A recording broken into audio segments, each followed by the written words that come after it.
Bonjour, dans cette vidéo, tu vas apprendre à calculer le volume d'un pavé droit.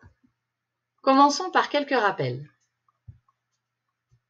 Le volume d'un solide, c'est la mesure de l'espace situé à l'intérieur du solide. L'unité légale de volume est le mètre cube, noté M avec un petit 3 en exposant, qui représente le volume d'un cube d'arête 1 mètre. De même, pour un cube d'arête 1 cm, le volume serait 1 cm3. Et aussi pour un cube d'arête 1 mm, le volume serait 1 mm3, etc. Alors il y a une formule qui permet de calculer le volume d'un pavé droit. Et la question que l'on peut se poser, c'est pourquoi des formules? Par exemple, si on a un cube d'arête 3 cm, pour calculer son volume en centimètres cubes, il suffit de compter le nombre de cubes d'arête 1 cm. Sur la couche supérieure, on aperçoit 3 x 3, c'est-à-dire 9 cubes. Sur la couche juste en dessous, il y a aussi 9 cubes, et sur la couche du bas, il y a aussi 9 cubes, c'est-à-dire 9 x 3 au total, 9 x 3 qui fait 27 cubes d'arête 1 cm. Donc c'est pour ça que l'on dit que le volume du grand cube, là, est 27 cm3. Mais tu imagines bien que pour un cube ou un pavé droit avec des dimensions plus importantes, il serait long de compter les unités et en plus on risquerait de faire des erreurs.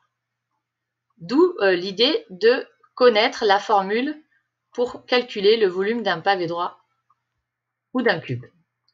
Donc la formule est la suivante. Pour un pavé droit ou un cube qui est un cas particulier de pavé droit, il suffit de multiplier les 3 dimensions du solide et il faut faire attention que les 3 dimensions sont exprimées dans la même unité de longueur. Prenons un exemple pour voir comment fonctionne cette formule.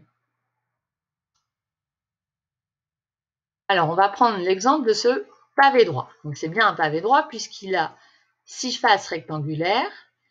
Toutes les longueurs sont bien exprimées dans la même unité. Ici, ce sont les décimètres. Donc, on va pouvoir appliquer la formule. Pour calculer le volume, on multiplie les 3 dimensions. Donc ici, 1,5 fois 3,2 fois 2,6. Et on obtient 12,48. Alors 12,48 quoi? Eh bien, l'unité, c'est les décimètres cubes, puisque toutes les longueurs sont en décimètres. Que faut-il retenir de cette vidéo? Eh bien, 2 choses. Première chose, la formule. Donc, pour le pavé droit et pour le cas particulier du cube, eh bien, pour calculer le volume, on multiplie les 3 dimensions du solide. Et deuxième chose, avant d'effectuer le calcul, on vérifie que les 3 dimensions sont bien exprimées dans la même unité. Voilà, cette vidéo est terminée. À bientôt!